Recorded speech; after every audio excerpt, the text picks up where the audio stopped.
Thanks for your time.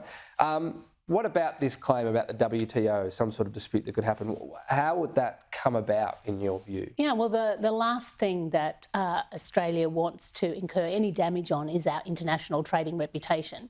And the WTO has varied rules about impacting trade and things that countries can do specifically to stymie trade for various reasons. And Australia, of course, has used those processes in the past to protect our reputation on trade. So we don't want a decision by the government that is primarily activist-based to actually, interfere or get in the way and make us perhaps the subject of any WTO action ourselves. With the WTO rules, it's all about why countries are doing things. So if it's based on animal welfare, that wouldn't contravene WTO rules, would it? No. So there's a whole series of reasons why countries can make sensible, credible, factual decisions about things that concern them. But when the decisions are not based on those sorts of reasons, and in this case, as we know, Australia is actually globally leading in terms of the live exports that we do, whether we're talking about sheep or cattle or any of the other animals. We are consistently improving those standards. We're consistently improving the transparency of our processes. So there's nothing to do with animal welfare or a credible, sensible reason. It is totally to do with some promises the government made in relation to the activists a couple of elections ago. So we might be world leading, but it might also be within Australia's remit if it wants to decide that because a certain number of sheep do die, and it's not a particularly nice death at times, that they don't want to do that. So that could still be a legitimate reason, even though you say we're world leading, it can still be given as a reason. If the numbers were able to be used in that way, that's right. But at the moment, the numbers of sheep that do unfortunately die on some of these voyages, very comparable to some of the animals that die during their natural life anyway.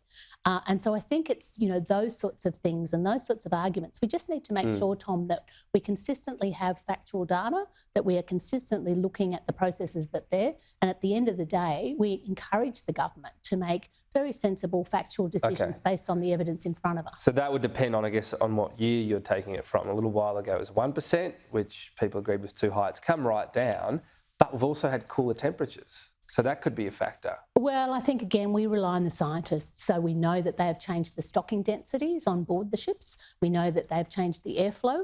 We know that they have upgraded the management of animals in terms of the veterinary officers and other health workers that are on board for the animals. We know that they now look at a wide range of animal welfare indicators.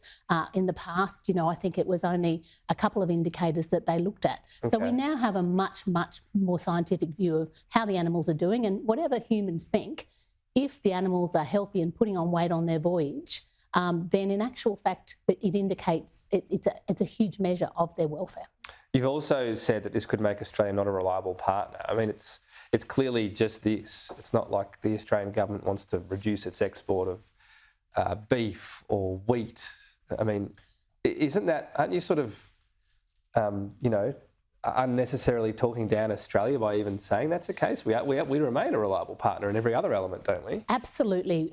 We think we have an amazing reputation as a global trading partner in terms of the quality of the produce that we deliver and also the availability and diversity of the produce that we deliver. But the reason that this is a red line for the whole of industry is that when governments start to make decisions that are not actually based on science and based on credible, factual, independent data, then that actually raises a flag for the rest of industry and could potentially actually impinge some of our trading reputation, because then other people get nervous, other markets get nervous that if the government is going to make a decision on this one, what about when it comes to some of the other issues that we have to deal with regularly in agriculture? Like Well, for example, for the some of the things that Europe have acted on, in terms of some of the chemicals or additives or inputs that we use on farms. If government, again, take the advice of activists rather than the independent panel that they have, rather than the independent scientific advisors. Do that? Well, this is the question. I think it starts to raise questions in people's minds. No, we don't have any inkling of that, but it does start to raise questions in people's minds. Shouldn't your role as well publicly be saying, look, I've spoken to the government, they say